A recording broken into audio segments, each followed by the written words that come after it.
आज का जो क्लास है यानी इसमें हम जो स्पेशल जो जर्नल एंट्रीज है ये यानी पास करेंगे। तकरीबन ये 17-18 जर्नल एंट्रीज है। देखें यानी ये क्वेश्चन है तो स्टार्ट करते हैं। क्या कहते हैं, record the following transaction in journal. Journal में रिकॉर्ड कर ले। तो जनवरी 1 start A business with cash ₹50,000 and machinery ₹40,000। हमने कारोबार शुरू कर लिया। तो जब हम कारोबार शुरू करते हैं तो जो भी चीज़ हम लाते हैं, एसेट हम लाते हैं, वो हम डेबिट करते हैं। और यानी ये चूँकि मालिक लाता है तो वो यानी इसके लिए हम कैपिटल क्रेडिट करते हैं। तो इस केस में हमने सारे, चाहे कैपिटल हो, एसेट हो, लाइबिलिटी हो, एक्सपेंसेस हो, रेवेन्यू हो, परचेजिज हो, कैश परचेजिज हो, क्रेडिट परचेजिज हो, कैश सेल हो, क्रेडिट सेल हो, डिप्रिसिएशन हो, ड्राइंग हो, डोनेशन हो, यानी लॉस हो, सारे के सारे केस हमने यानी इसमें शामिल कर लिया है। 18 यानी जो इम्पॉर्टेंट एंट्रीज है इसमें यानी हमने सारे केसेस यानी ये फाइनल कर लिया है। तो देखें हमारे पास यानी कैश आ गया। तो कैश डेबिट हमारे पास यानी कारोबार में मशीनरी भी यानी आ गई, मशीनरी भी डेबिट। और ये कहाँ से यानी आ गए, ये मालिक ने लाए। तो मालिक के हिस्से को कहते हैं कैपिटल।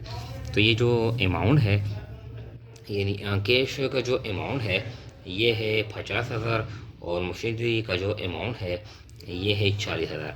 तो टोटल जो कैपिटल है यानी ये 90,000। Start A business with cash ₹50,000 and machinery 40,000। Cash debit, machinery debit और कैपिटल क्रेडिट। नरेशन में हम लिखेंगे start business with cash and machinery. इस तरह हम नरेशन में लिखेंगे। नरेशन जो कि आसान है, हमने पहले यानी लेक्चर में हमने बताया है, तो ये आप खुद लिखेंगे। तो देखें 3 तारीख पे क्या कहता है।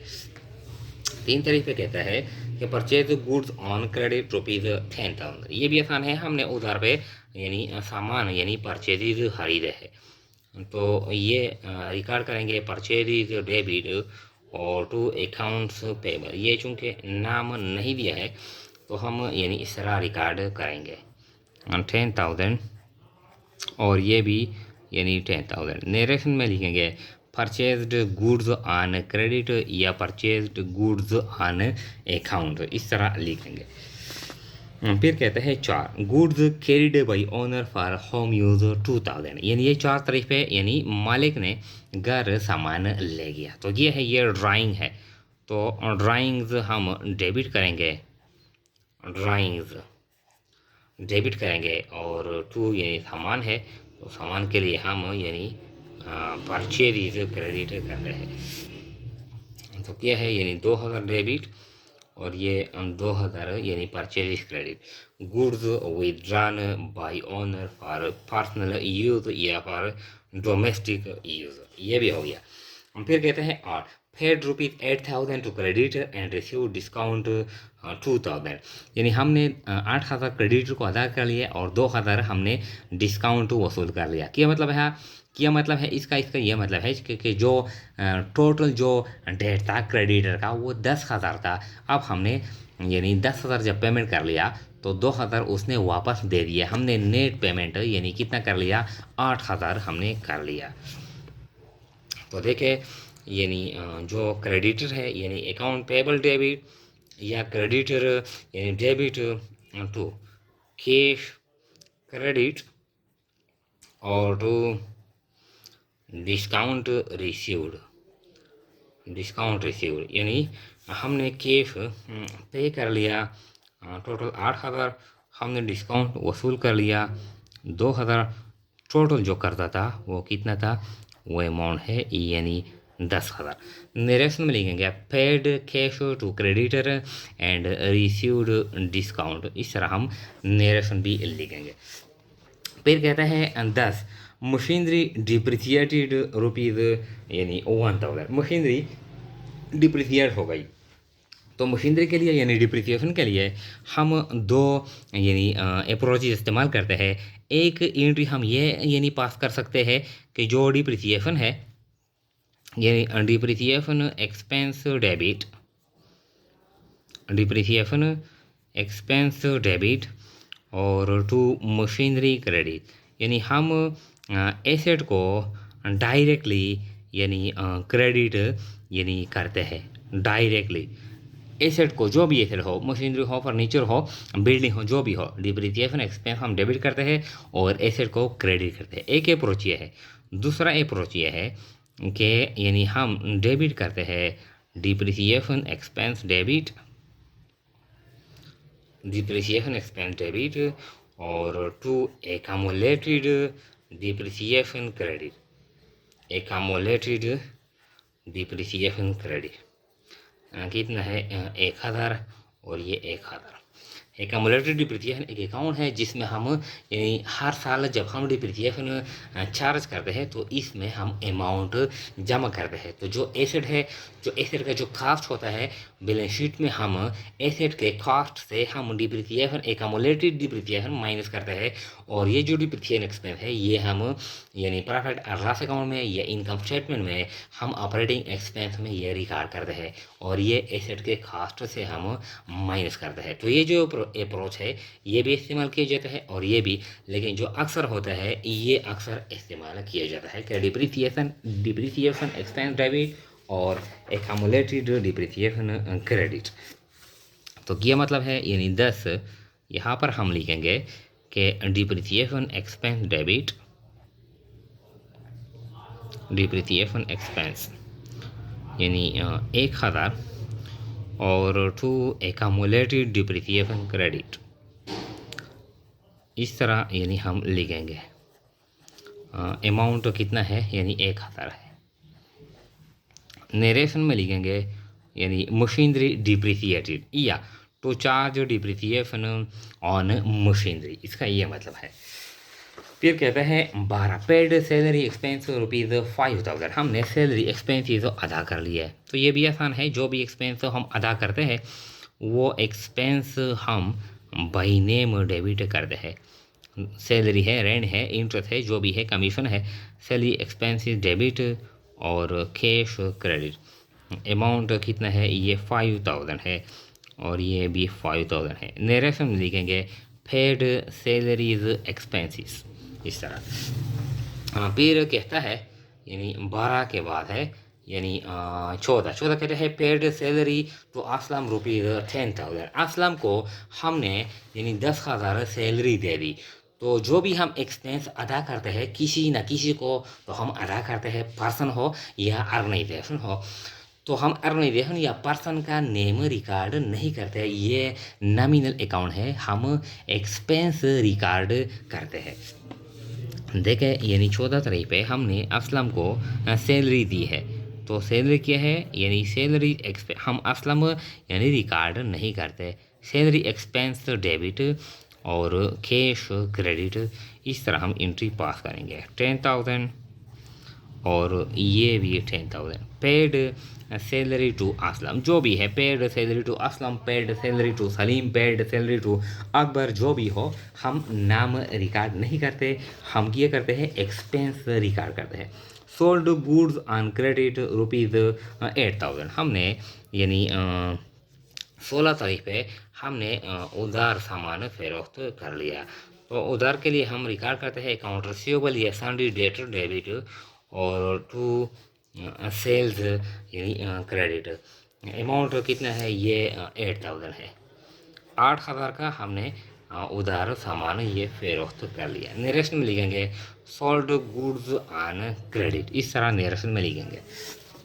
फिर कहता है 18 गुड्स रिटर्न्ड बाय डेटर्स या अकाउंट रिसीवेबल्स ₹1,000, जो सामान वापस किया जाता है तो अब हम वो रिकॉर्ड करते हैं यानी इस एंट्री को रिवर्स करते हैं। हमने सामान उधार यहाँ पे फरोख्त किया था, अब ये वापस हो गया तो ये रिवर्स करते हैं। तो किस तरह रिकॉर्ड करेंगे तो sales return debit, sales return debit और to account receivable credit. Amount कितना है ये है 1,000।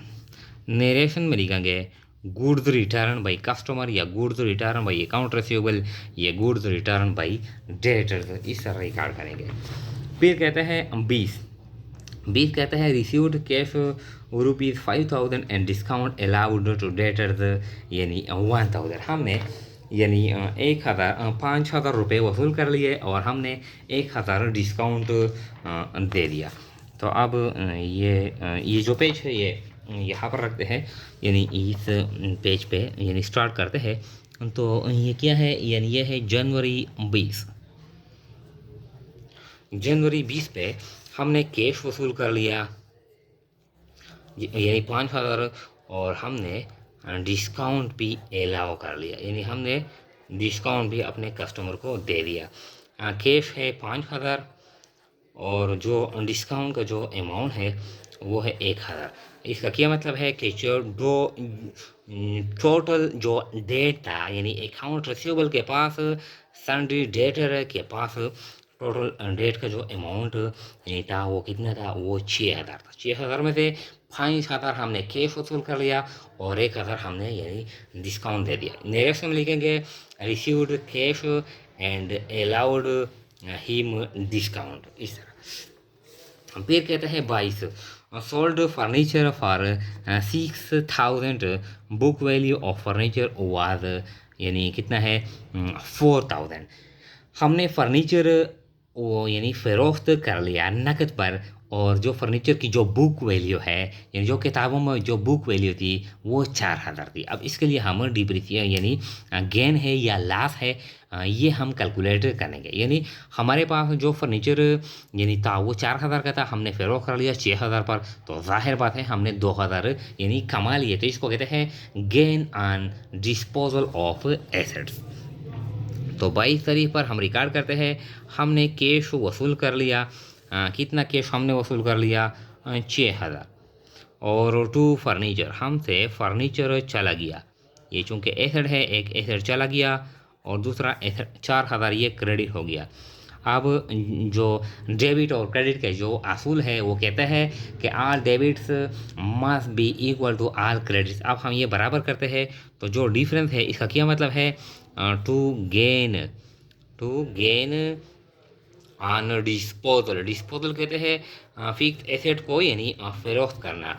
To gain on disposal of यानी to gain on disposal of furniture, हमने फर्नीचर जब फ़रोख्त कर लिया तो इस पे हमने गेन कमा लिया। कितना गेन है यानी 2,000 है। इस तरह नरेशन में लिखेंगे sold furniture and earned gain ₹2,000। इसका इस तरह हम रिकॉर्ड करेंगे। ये हो गया 22। फिर कहता है 24 क्या कहता है सोल्ड ओल्ड मशीनरी पर फॉर 5,000 बुक वैल्यू वाज 8,000। अब ये केस क्या है, ये अपोजिट है, इसमें हमने लॉस कर लिया है। हमारे पास जो मशीनरी थी इसकी जो बुक वैल्यू थी वो 8,000 थी और हमने फ़रोख्त कर लिया 5,000 पर, तो जाहिर बात है हमने 3,000 नुकसान कर लिया। अब हम ये 3,000 नुकसान किस तरह रिकॉर्ड करते हैं, तो देखें यानी 24 तारीख पर हम रिकॉर्ड करते हैं हमने कैश वसूल कर लिया, कैश हमने वसूल कर लिया 5,000 हमने, और इसको कहते हैं loss on disposal of machinery. हमने यानी मशीनरी जब डिस्पोज कर ली कितना लॉस है वो 3,000 है। और क्रेडिट करेंगे हमसे मशीनरी चली गई टू मशीनरी ये जो बैलेंस है ये कितना है यानी ये 8,000। नेक्स्ट में लिखेंगे sold machinery and suffered A loss of ₹3,000 हमने नुकसान यानी बर्दाश्त कर लिया, हमने नुकसान कर लिया। 25 कहता है गुड्स रिटर्न बाई डेटर्स यानी सामान वापस यानी कर लिया डेटर ने, तो ये भी आसान है। यानी ऊपर हमने एंट्री पास कर ली, गुड्स रिटर्न बाई डेटर तो 1,000, ये गुड्स रिटर्न बाई डेटर 2,000 है। तो सेल्स रिटर्न डेबिट और किया है यानी सेल्स रिटर्न डेबिट और अकाउंट रिसीवेबल क्रेडिट, इस तरह।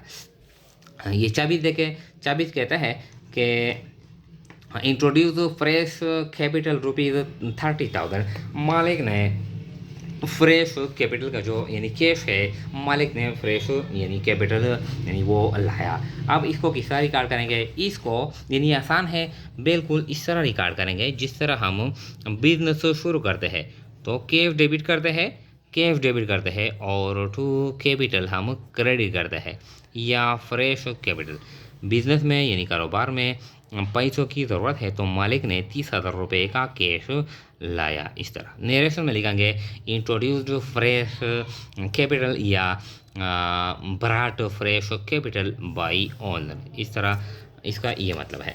24 कहता है 27 कहता है मशीनरी डिस्ट्रॉयड बाई फायर, यानी आग यानी लग गई मशीनरी थी जिसकी वैल्यू थी यानी 15,000, वो तबाह हो गई।